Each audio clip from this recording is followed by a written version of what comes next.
Welcome to this audio first experience of Blume commentaries. The article you're about to listen to was originally written by Rohit Kaul, with the current version having been edited and read by me, Shruti. Building a sales pipeline that converts with Shruti Kapoor of Clari and Ex-Wingman. Shruti, the head of international business at Clari, says, and I quote, "When you're starting up, particularly from a B2B perspective, you're essentially striving to persuade someone within a business to take a bet on you as a founder. Regardless of your product or the caliber of your tech team, there will be product failures. Hence, someone needs to be willing to stake their reputation to collaborate with you. Often, people overlook that it's not about whether you charge them $100, $1,000, or $10,000. The real cost for them is not the money, but rather risking their reputation, potentially their career, for your product." Stop quote. In this write-up, I'll distill her insights into close-to-metal actionable insights on how early-stage founders can build a pipeline that converts. Shruti started Wingman in 2018. Wingman analyzes the data from interactions between salespeople and buyers to enhance sales processes, relay customer insights to the organization, and provide real-time feedback to salespeople during calls. Wingman was acquired by Clari in 2022, a revenue platform to improve revenue forecasting accuracy. Chapter 1. At an early stage, building a pipeline is about finding ways to signal trust. Shruti says that at an early stage, your pipeline depends on how well you can build trust with your buyers. This is because the real cost for the buyer is not the price of your product, but much more than that. To mitigate this psychological risk, your buyer needs to trust you, not your brand, not your product, but you as a person. There are many signals that you can use to build trust, even if your product is early and unknown. In a way, super early on, your network is your best bet to evangelize your product. Not having a network in an industry where you want to sell will make the early sales a bit tougher and sales cycles longer. And then, as you scale, your pipeline will scale only if you can find more levers to build trust. Shruti says, and I quote, "Having customer testimonials, referenceable customers, and sales collaterals that discuss the ROI and benefits derived from your product are valuable." And then you can take it to slightly more. I would like to call maybe anonymized channels or distant from the founder's identity. Stop quote. Chapter 2.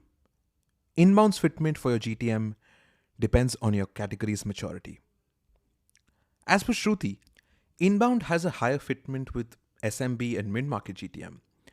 But even then, founders should consider how mature is their product category before doubling down. She says, and I quote, "But even within inbound, people should be very clear in terms of the maturity of their product category. Are people searching at all? And if they are they searching for a problem or for a solution?" Stop quote. You should think of your category as a 3-stage progression. First, people do not know they have a problem. Second, people know they have a problem. Sample search can be, how do I store my customer data securely? And the third is, people know the problem and the solution.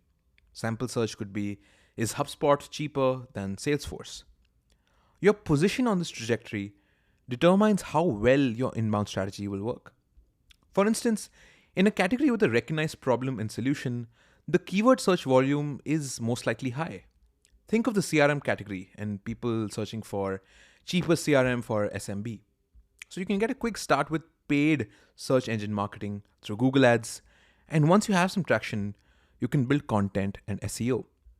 However, if your customers are in a less mature category, your inbound GTM should be different. Chapter 3. Deconstructing BANT.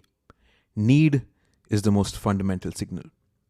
BANT or BANT stands for Budget, Authority, Need, Timing, a framework often used in B2B SaaS sales to qualify prospects.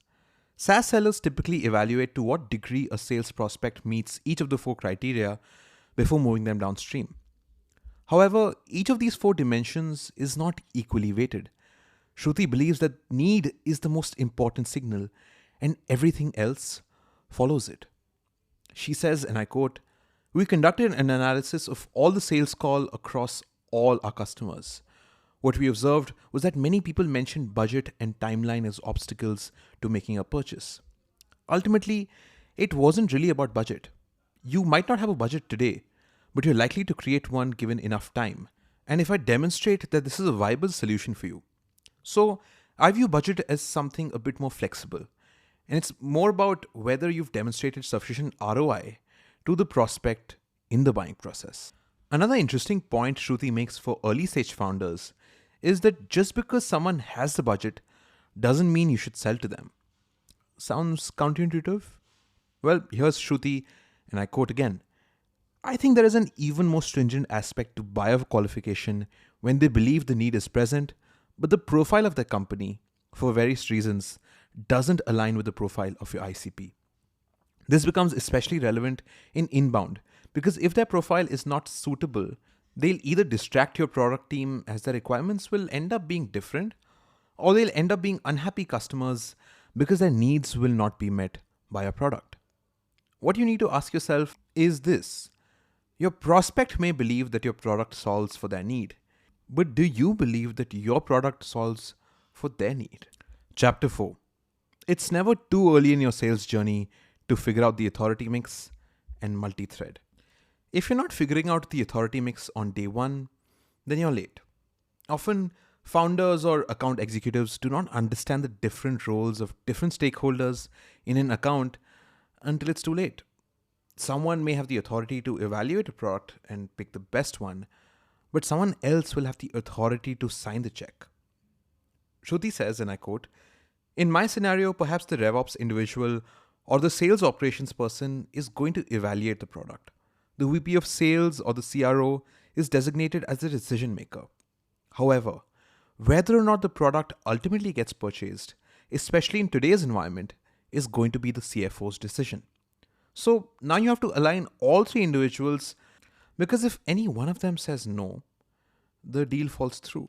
Your POC in the account is often the starting point for figuring out different players in the authority mix. Then, you have to ensure that you have the right information about your product flowing to them early on. There are multi-million-dollar contracts where the leadership signs the contract without ever doing a demo because they see that you've spoken to enough people in their organization and you understand what their problem is. Here are some actionable pointers from Shruti on multi-threading during the sales process.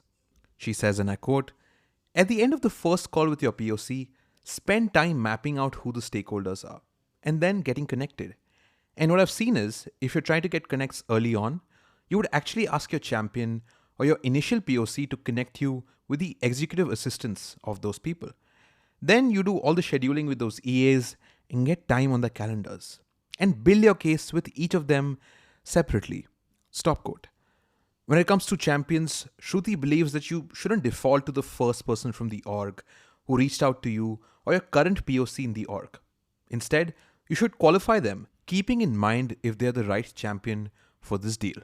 Chapter 5. Reduce the marketing sales friction in your pipeline before you scale it. Shruti suggests a few things to keep in mind as you scale your pipeline to reduce sales and marketing friction. Firstly, ensure sales and marketing agree on common definitions across the sales funnel, from leads to marketing qualified leads or MQLs, to sales accepted leads, SALs, to opportunities, and finally, to deals. Have this discussion upfront, even if it causes some friction, as it will save you from many heated discussions later. She says, and I quote, "I think it's important to adopt more of a sales accepted pipeline approach. This forces the SDR, marketing, and account executives to collaborate closely and ascertain, are we agreeing on the same definitions?" Stop quote. Secondly, track your SALs carefully. SALs are often overlooked, which can lead to disconnects between sales and marketing teams. The transition from MQL to opportunity without acknowledging SALs could result in blame games when conversion rates falter. She gives an example of this. Suppose your MQL to opportunities conversion is 20%. Marketing will attribute it to inadequate follow-ups or poor sales processes. Sales will point to poor lead quality, and it will be too late to rectify things since the duration between MQL to opportunity creation might be 30 plus days, and reviving those MQLs is no longer feasible. SALs provide a time-bound framework, stipulating a time frame within which an MQL must be either accepted as an SAL or disqualified by the sales team. Thirdly, different pipeline sources convert at different velocities. You should differentiate leads on how strong is their intent to buy, such as filling out a demo form on your website, watching a webinar, or downloading a case study. She gives yet another example for this. You wouldn't want a webinar lead to receive 5 calls from your SDR the next day saying, "Okay, now I'm ready to set up a demo for you." Conversely, you also wouldn't want a situation where someone who's requested a demo gets placed into a 5 email flow and doesn't hear back from a salesperson for the next week.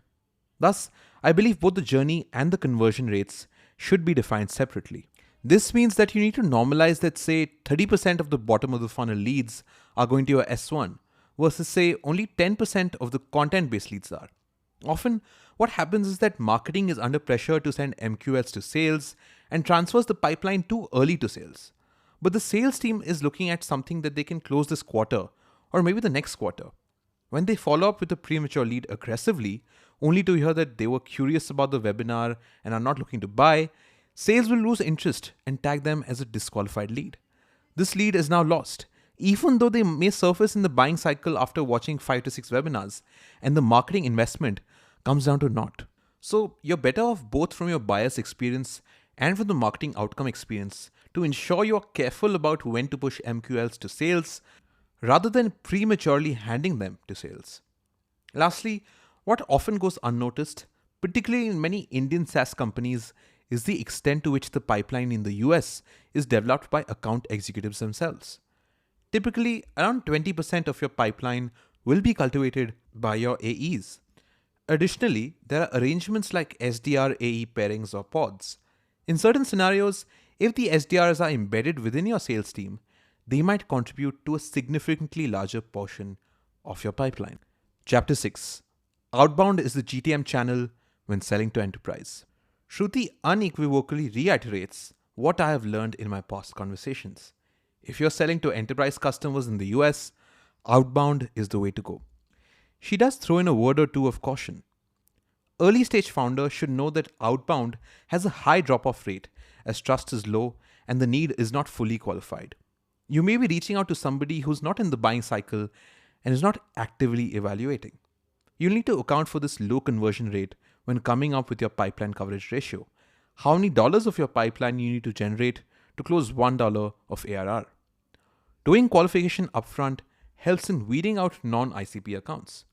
Contrary to what some people believe, Shruti says that outbound's importance doesn't reduce as you scale, and it remains a dominant channel. She says, and I quote, "I think the channel doesn't change as the company scales. What occurs is that while you have one dominant channel, you'll start to explore multiple channels. Events or inbound strategies might contribute an additional 5, 10, 15 extra percent to your pipeline. Your dominant channel is unlikely to change overnight unless there's a fundamental shift in your product or market." Chapter 7. How to hire your first VP of sales. Shruti says that there's no silver bullet to knowing when to hire a VP of sales. It depends on where you are in your journey of transitioning from founder-led sales to process-driven sales. She says, and I quote, "If you hire your VP of sales early in your journey, it implies that you will expect the VP to take over from you and sell themselves. The challenge here tends to be that as you begin to expand the sales team, the VP of sales may unconsciously end up competing with their own sales representatives. This can manifest in confusing ways. For instance, the large accounts go to the VP of sales, the best accounts go to the VP of sales. Consequently, your sales reps may harbor a lot of discontent, feeling that they're not being treated fairly. On the flip side, you can look at your VP of sales as a coach. To bring in some AEs first, and once they start hitting a certain cadence with their quota, then you get a VP of sales to scale the sales machine. However, this also means that you'll need to hire senior AEs, who could be expensive and difficult to find, as junior AEs will struggle without a VP who can coach them. Another question many SaaS founders grapple with is, if the US is their main market, should they hire their VP of sales in the US? While the answer may seem straightforward, hire them in the US, duh, Shruti believes that there's nuance in this. She says, and I quote, If your ambitions in the short term to mid term are to sell to SMBs and perhaps at the lower end of the mid market, you should even question the need to hire a VP of sales in the US. Perhaps for that segment, you could run it entirely out of India. Stop quote. Even if you aspire to sell to the enterprise segment eventually, you can hire a senior enterprise AE in the US who tag teams with your VP of sales and sales team in India. Shruti shares a word of caution here. If you're running a cross-cultural sales team, some people in the US and some in India, you should hire someone who has experience working in a cross-cultural team. Unlike developers, where you can find plenty of people of Indian origin in the US who understand the Indian culture, you'll hardly find any Indian or Indian origin salespeople in B2B tech sales in the US. To solve for this and to set the right cultural expectation across the board, once you hire them, get them to India for 2 weeks on an immersion trip. Have them spend time with the sales, marketing, product, and other teams and build a rapport with them. In case the bulk of your sales team is based in India, then you should consider getting them to the US for 2 weeks for a similar immersion trip. No amount of Zoom calls can replace meeting customers in person. If you're really looking at this as a long-term play, then the cost of getting somebody to spend 2 weeks or even a month in the US is much less than hiring locally and pays off over time through higher efficiency of the sales team. Thank you for listening.